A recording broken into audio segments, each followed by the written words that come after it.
கையெல்லா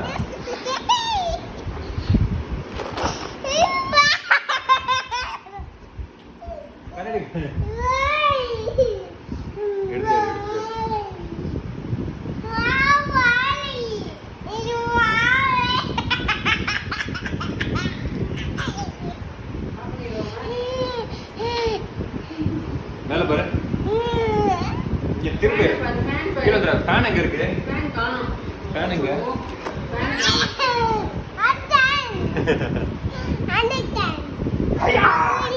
திரும்ப மாட்டேங்கிறானே